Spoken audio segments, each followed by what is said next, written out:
بسم اللہ الرحمن الرحیم۔ دمشق کے ادیب شیخ علی طنطاوی رحمہ اللہ نے اپنی یادداشتوں میں لکھا ہے کہ دمشق میں ایک بہت بڑی مسجد جامع توبہ ہے۔ اس مسجد کا نام مسجد توبہ رکھنے کی وجہ یہ ہے کہ وہاں پہلے فحاشی اور بے حیائی کا مرکز تھا۔ 7ویں ہجری میں ایک مسلمان بادشاہ نے اس کو خرید کر وہاں ایک مسجد تعمیر کروائی۔ ایک طالب علم جو بہت زیادہ غریب اور عزت نفس میں مشہور تھا، وہ اسی مسجد کے ایک کمرے میں ساکن تھا۔ 2 روز گزر چکے تھے کہ اس نے کچھ نہیں کھایا تھا اور اس کے پاس کھانے کے لیے کوئی چیز نہیں تھی اور نہ ہی کھانا خریدنے کے لیے کوئی پیسہ اس کے پاس تھا۔ تیسرے روز بھوک کی شدت سے اس نے احساس کیا کہ وہ مرنے کے قریب ہے۔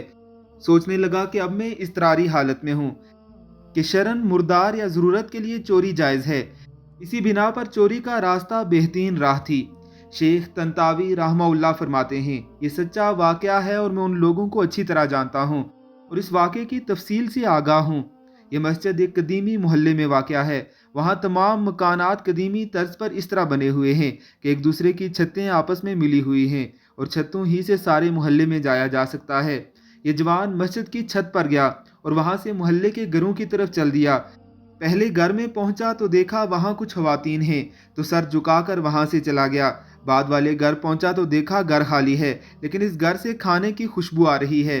بھوک کی شدت میں جب کھانے کی خوشبو اس کے دماغ میں پہنچی تو آہ نے ربا کی مانند اس کو اپنی طرف کھینچ لیا۔ یہ مکان ایک منزل تھا، چھت سے بالکونی اور پھر وہاں سے صحن میں کود گیا۔ فوراً باورچی خانے میں پہنچا، دیگچی کا ڈھکن اٹھایا تو اس میں بھرے ہوئے بیگن کا سالن تھا۔ ایک بیگن اٹھایا، بھوک کی شدت سے سالن کے گرم ہونے کی بھی پرواہ نہ کی۔ بیگن کو دانتوں سے کاٹا اور جیسے ہی نگلنا چاہا تو اسی وقت عقل اپنی جگہ واپس آ گئی اور اس کا ایمان جاگ گیا۔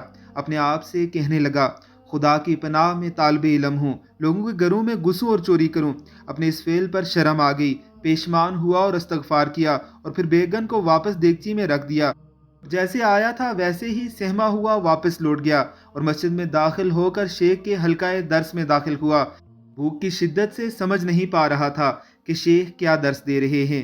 جب شیخ درس سے فارغ ہوئے اور لوگوں میں متفرق ہو گئے تو ایک خاتون مکمل حجاب میں آئی، شیخ سے کچھ گفتگو کی اور وہ طالب علم ان دونوں کی گفتگو نہیں سمجھ سکا۔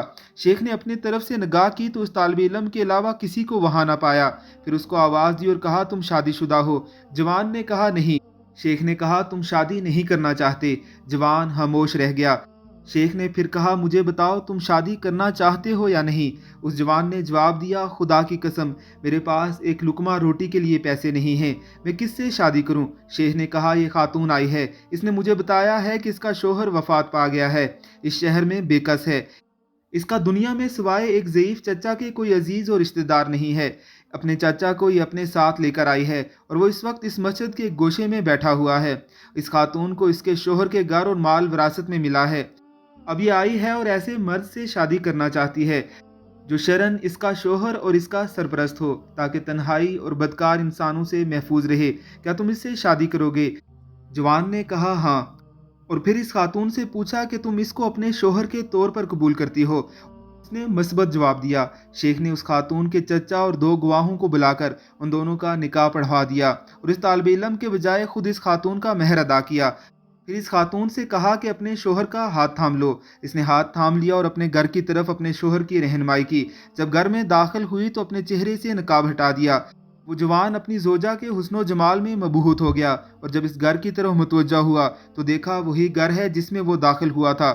زوجہ نے شوہر سے پوچھا کہ تمہیں کچھ کھانے کے لیے دوں؟ کہا، ہاں۔ اس نے دیگچی کا ڈھکن اٹھایا اور بیگن کو دیکھا۔ بولی، عجیب ہے، گھر میں کون آیا تھا اور اس نے بیگن کو دانتوں سے کاٹا ہے؟ وہ جوان رونے لگ گیا اور اپنا قصہ اس کو سنا دیا۔ بیوی نے کہا، یہ تمہاری امانت داری اور تقویٰ کا نتیجہ ہے، تم نے حرام بیگن کھانے سے اجتناب کیا تو اللہ نے سارے گھر اور گھر کے مالکہ کو حلال طریقے سے تمہیں دے دیا۔